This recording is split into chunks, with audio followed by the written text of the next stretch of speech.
परमात्मने नमः। यथार्थ गीता, श्रीमद्भगवत गीता, अथ द्वादशोऽध्यायः। एकादश अध्याय के अंत में श्री कृष्ण ने बारंबार बल दिया था कि अर्जुन, मेरा यह स्वरूप जिसे तूने देखा तेरे सिवाय न पहले कभी देखा गया है और न भविष्य में कोई देख सकेगा।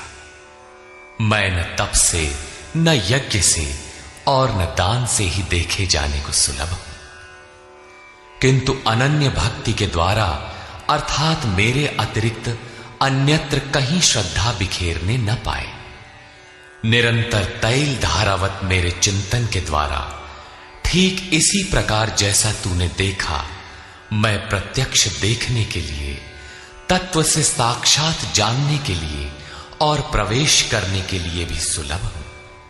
अतः अर्जुन, तू निरंतर मेरा ही चिंतन कर, भक्त बन।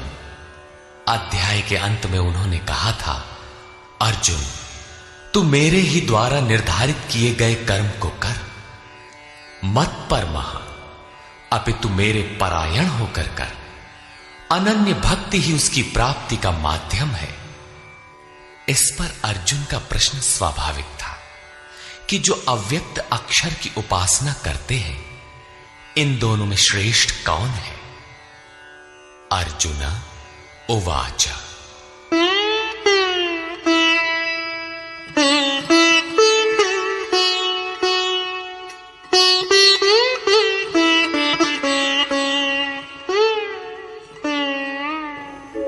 एवं सततयुक्ता ये भक्तास्त्वां पर्युपासते, ये चाप्यक्षरमव्यक्तम् तेषां के योगवित्तमाः।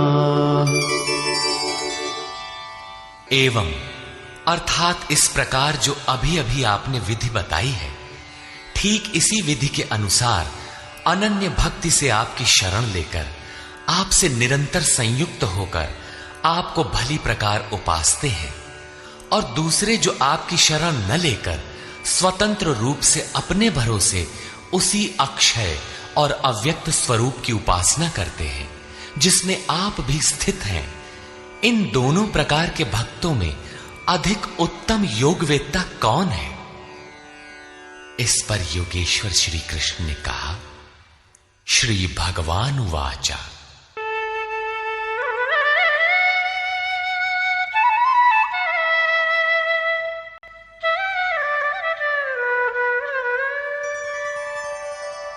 मय्यावेश्य मनो ये मां नित्ययुक्ता उपासते, श्रद्धया परयोपेता ते मे युक्ततमा मता।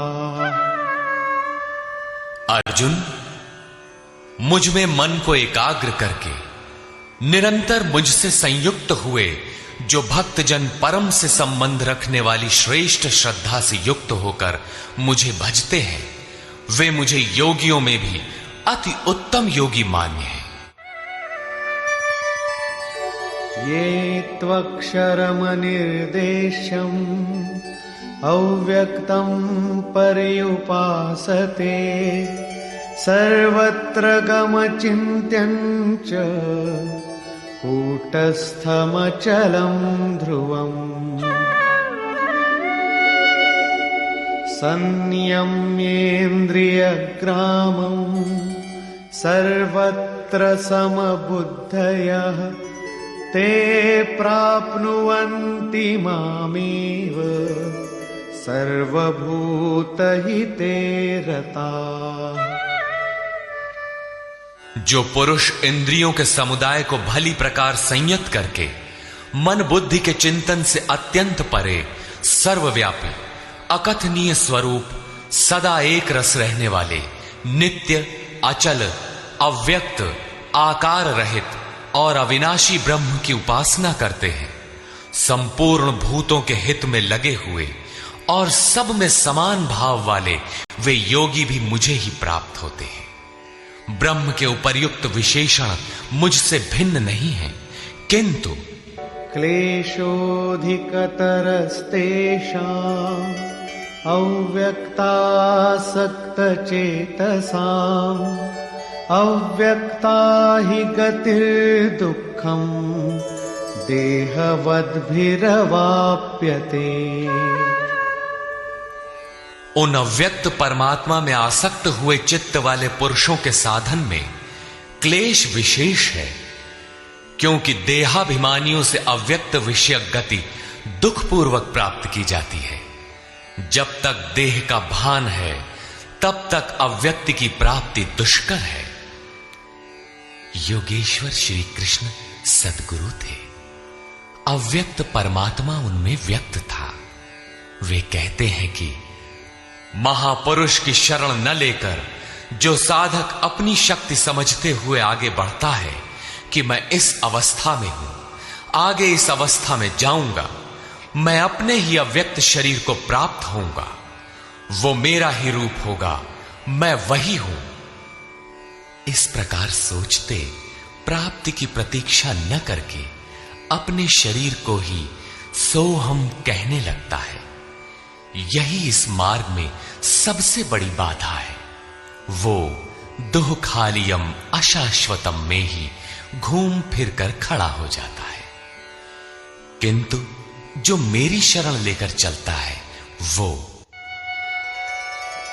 ये तु सर्वाणि कर्माणि मयि सन्न्यस्य मत्पराः अनन्येनैव योगेन मां ध्यायन्त उपासते।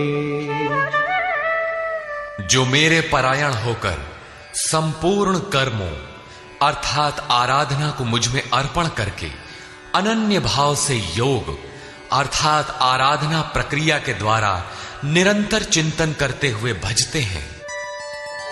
तेषामहं समुद्धर्ता मृत्यु संसार सागरात् भवामि न चिरात् पार्थ मय्यावेशितचेतसाम्। केवल मुझ में चित्त लगाने वाले उन भक्तों का मैं शीघ्र ही मृत्यु रूपी संसार से उद्धार करने वाला होता हूं। इस प्रकार चित्त लगाने की प्रेरणा और विधि पर योगेश्वर प्रकाश डालते हैं।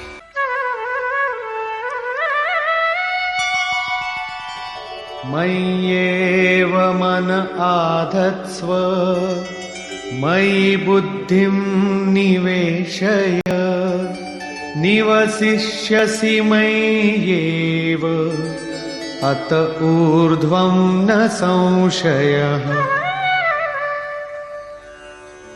इसलिए अर्जुन, तू मुझ में मन लगा, मुझ में ही बुद्धि लगा।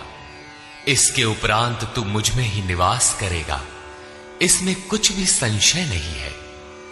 मन और बुद्धि भी न लगा सके तब, जैसा अर्जुन ने पीछे कहा भी था कि मन को रोकना तो मैं वायु की तरह दुष्कर समझता हूं। इस पर योगेश्वर श्री कृष्ण कहते हैं,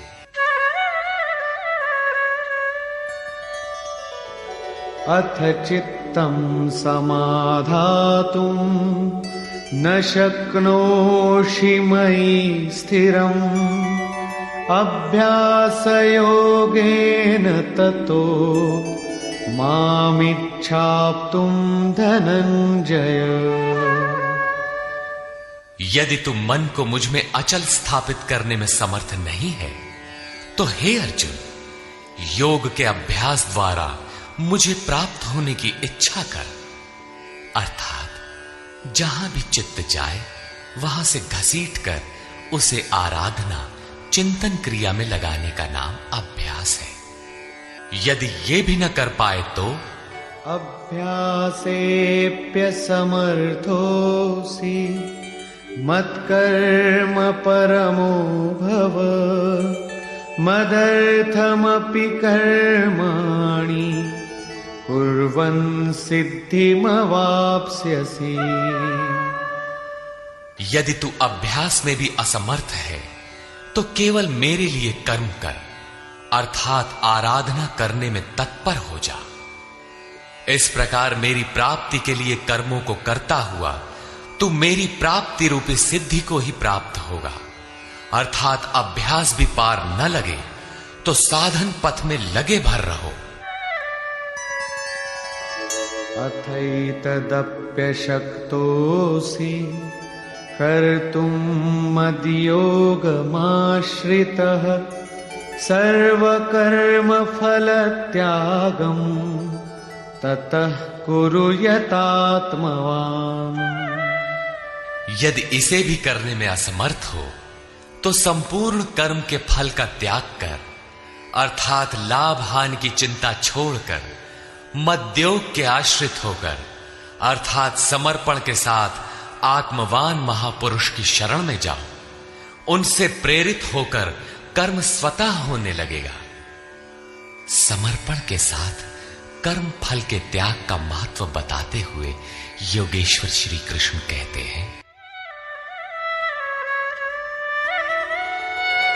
श्रेयो हि ज्ञानमभ्यासाच् ज्ञानाध्यानं विशिष्यते ध्यानात् कर्मफलत्यागः त्यागात् शान्तिरनन्तरम्। केवल चित्त को रोकने के अभ्यास से ज्ञान मार्ग से कर्म में प्रवृत्त होना श्रेष्ठ है। ज्ञान माध्यम से कर्म को कार्य रूप देने की अपेक्षा ध्यान श्रेष्ठ है, क्योंकि ध्यान में इष्ट रहता ही है। ध्यान से भी संपूर्ण कर्मों के फल का त्याग श्रेष्ठ है, क्योंकि इष्ट के प्रति समर्पण के साथ ही योग पर दृष्टि रखते हुए कर्म फल का त्याग करने से उनके योग क्षेम की जिम्मेदारी इष्ट की हो जाती है।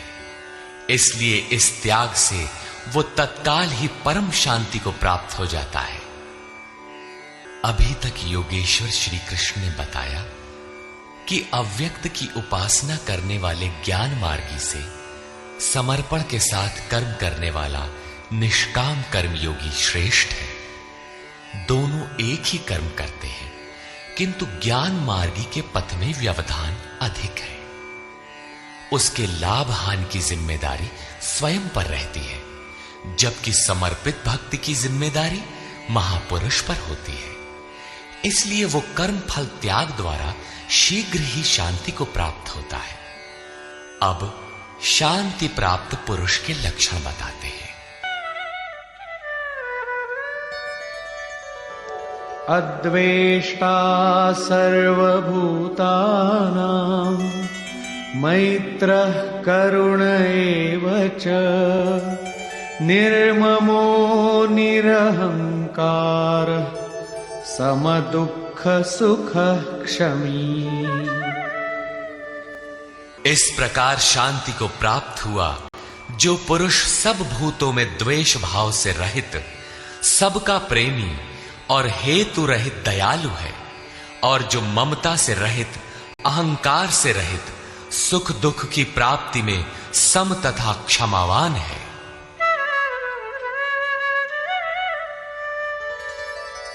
संतुष्टः सततं योगी यतात्मा दृढ़निश्चयः मय्यर्पितमनो बुद्धिः यो मद्भक्तः स मे प्रियः। जो निरंतर योग की पराकाष्ठा से संयुक्त है, लाभ तथा हानि में संतुष्ट है, मन तथा इंद्रियों सहित शरीर को वश में किए हुए है, दृढ़ निश्चय वाला है, वो मुझ में अर्पित मन बुद्धि वाला मेरा भक्त मुझे प्रिय है।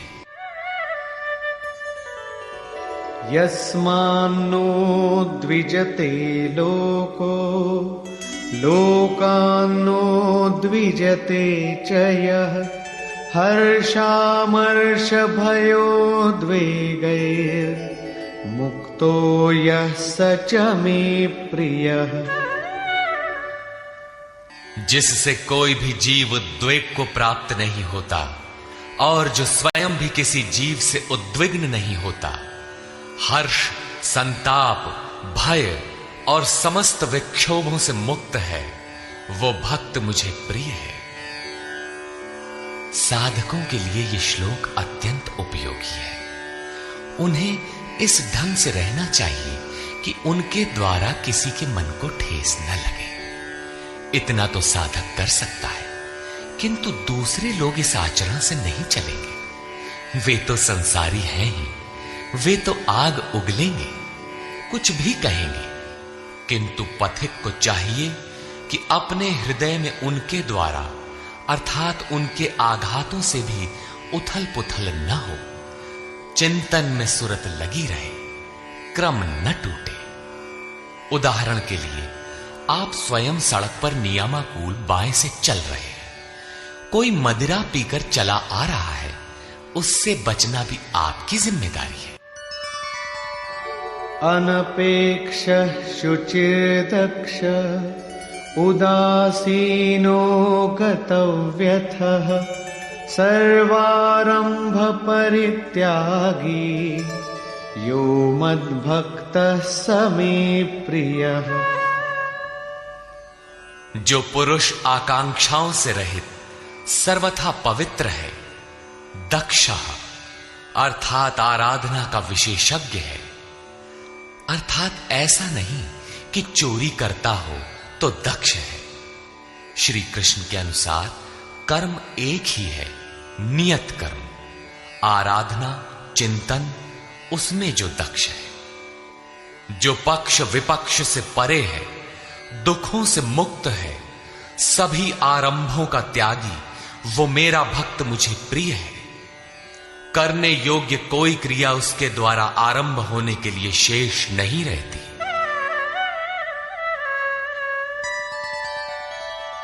यो न हृष्यति न द्वेष्टि न शोचति न कांक्षति शुभाशुभ परित्यागी भक्तिमान्यः स मे प्रियः। जो न कभी हर्षित होता है, न द्वेष करता है, न शोक करता है, न कामना ही करता है, जो शुभ और अशुभ संपूर्ण कर्मों के फल का त्यागी है, जहां कोई शुभ विलग नहीं है, अशुभ शेष नहीं है, भक्ति की इस पराकाष्ठा से युक्त वो पुरुष मुझे प्रिय है। समः शत्रौ च मित्रे च तथा मानापमानयोः शीतोष्ण सुख दुःखेषु समः संग विवर्जितः। जो पुरुष शत्रु और मित्र में, मान तथा अपमान में सम है, जिसके अंतःकरण की वृत्तियां सर्वथा शांत हैं, जो सर्दी गर्मी सुख दुखादि द्वंद्वों में सम है और आसक्ति रहित है, तथा तुल्य निंदा स्तुतिर्मौनी संतुष्टो येन केनचित् अनिकेतः स्थिरमतिर् भक्तिमान मे प्रियो नरः। जो निंदा तथा स्तुति को समान समझने वाला है, मननशीलता की चरम सीमा पर पहुंचकर जिसकी मन सहित इंद्रियां शांत हो चुकी है, जिस किसी प्रकार शरीर निर्वाह होने में जो सदैव संतुष्ट है, जो अपने निवास स्थान में ममता से रहित है, भक्ति की पराकाष्ठा पर पहुंचा हुआ वो स्थिर बुद्धि वाला पुरुष मुझे प्रिय है।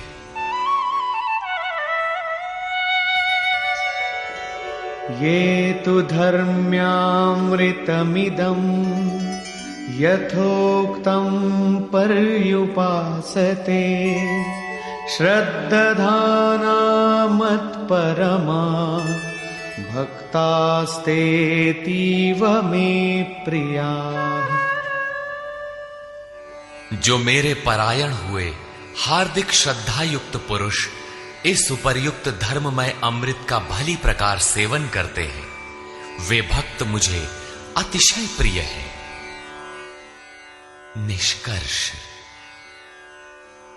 गत अध्याय के अंत में योगेश्वर श्री कृष्ण ने कहा था कि अर्जुन, तेरे सिवाय न कोई पाया है न पा सकेगा जैसा तूने देखा, किंतु अनन्य भक्ति अथवा अनुराग से जो भजता है वो इसी प्रकार मुझे देख सकता है, तत्व के साथ मुझे जान सकता है और मुझ में प्रवेश भी पा सकता है।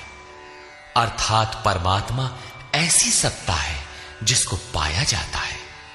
अतः अर्जुन, भक्त बन। अर्जुन ने इस अध्याय में प्रश्न किया कि भगवान, अनन्य भाव से जो आपका चिंतन करते हैं और दूसरे वे जो अक्षर अव्यक्त की उपासना करते हैं, इन दोनों में उत्तम योगवेदता कौन है? योगेश्वर श्री कृष्ण ने बताया कि दोनों मुझे ही प्राप्त होते हैं, क्योंकि मैं अव्यक्त स्वरूप हूं, किंतु जो इंद्रियों को वश में रखते हुए मन को सब ओर से समेटकर अव्यक्त परमात्मा में आसक्त हैं, उनके पथ में क्लेश विशेष है। जब तक देह का अध्यास अर्थात भान है, तब तक अव्यक्त स्वरूप की प्राप्ति दुखपूर्ण है, क्योंकि अव्यक्त स्वरूप तो चित्त के निरोध और विलय काल में मिलेगा। उसके पूर्व उसका शरीर ही बीच में बाधक बन जाता है। मैं हूं, मुझे पाना है कहते कहते अपने शरीर की ही ओर घूम जाता है। उसके लड़खड़ाने की अधिक संभावना है। अतः अर्जुन, तू संपूर्ण कर्मों को मुझ में अर्पण करके अनन्य भक्ति से मेरा चिंतन कर। जो मेरे परायण भक्तजन संपूर्ण कर्मों को मुझ में अर्पण करके मानव शरीरधारी मुझ सगुण योगी के रूप का ध्यान द्वारा तैल धारावत निरंतर चिंतन करते हैं, उनका मैं शीघ्र ही संसार सागर से उद्धार करने वाला हो जाता हूं। अतः भक्ति मार्ग श्रेष्ठ है। अर्जुन, मुझ में मन को लगा, मन न लगे तो भी लगाने का अभ्यास कर। जहां भी चित्त जाए पुनः घसीट कर उसका निरोध कर। यह भी करने में असमर्थ है तो तू कर्म कर। कर्म एक ही है, यज्ञार्थ कर्म। तू कार्यम कर्म करता भर जा, दूसरा न कर। उतना ही कर, पार लगे चाहे न लगे। यदि यह भी करने में असमर्थ है तो स्थित प्रज्ञ आत्मवान तत्वज्ञ महापुरुष की शरण होकर संपूर्ण कर्म फलों का त्याग कर। ऐसा त्याग करने से तू परम शांति को प्राप्त हो जाएगा। तत्पश्चात परम शांति को प्राप्त हुए भक्त के लक्षण बताते हुए योगेश्वर श्री कृष्ण ने कहा, जो संपूर्ण भूतों में द्वेष भाव से रहित है, जो करुणा से युक्त और दयालु है, ममता और अहंकार से रहित है, वह भक्त मुझे प्रिय है। जो ध्यान योग में निरंतर तत्पर और आत्मवान आत्मस्थित है, वह भक्त मुझे प्रिय है। जिससे न किसी को उद्वेग प्राप्त होता है और स्वयं भी जो किसी से उद्वेग को प्राप्त नहीं होता, ऐसा भक्त मुझे प्रिय है। जो शुद्ध है, दक्ष है, व्यथाओं से उपराम है, सर्वारंभों को त्याग कर जिसने पार पा लिया है, ऐसा भक्त मुझे प्रिय है। संपूर्ण कामनाओं का त्यागी और शुभाशुभों का पार पाने वाला भक्त मुझे प्रिय है। जो निंदा और स्तुति में समान और मौन है, मन सहित जिसकी इंद्रियां शांत और मौन है, जो किसी भी प्रकार शरीर निर्वाह में संतुष्ट और रहने के स्थान में ममता से रहित है, शरीर रक्षा में भी जिसकी आसक्ति नहीं है, ऐसा स्थित प्रज्ञ भक्तिमान पुरुष मुझे प्रिय है। इस प्रकार श्लोक 11 से 19 तक योगेश्वर श्री कृष्ण ने शांति प्राप्त योग युक्त भक्त की रहनी पर प्रकाश डाला, जो साधकों के लिए उपादेय है। अंत में निर्णय देते हुए उन्होंने कहा, अर्जुन, जो मेरे परायण हुए अनन्य श्रद्धा से युक्त पुरुष इस ऊपर कहे हुए धर्ममय अमृत को निष्काम भाव से भली प्रकार आचरण में ढालते हैं, वे भक्त मुझे अतिशय प्रिय है। अतः समर्पण के साथ इस कर्म में प्रवृत्त होना श्रेयतर है, क्योंकि उसके हान लाभ की जिम्मेदारी वह इष्ट सद्गुरु अपने ऊपर ले लेते हैं। यहां श्री कृष्ण ने स्वरूपस्थ महापुरुष के लक्षण बताए, उनकी शरण में जाने को कहा और अंत में अपनी शरण में आने की प्रेरणा देकर उन महापुरुषों के समकक्ष अपने को घोषित किया। श्री कृष्ण एक योगी महात्मा थे। इस अध्याय में भक्ति को श्रेष्ठ बताया गया, अतः इस अध्याय का नामकरण भक्ति योग युक्ति संगत है। ओम तत्सदिति श्रीमद् भगवद गीता सूपनिषत्सु ब्रह्म विद्यायाम योग शास्त्रे श्री कृष्णा अर्जुन संवादे भक्ति योग नाम 12वां। इस प्रकार स्वामी अड़गड़ानंद कृत श्रीमद् भगवद गीता के भाष्य यथार्थ गीता का 12वां अध्याय पूर्ण होता है। हरि ओम तत्सत।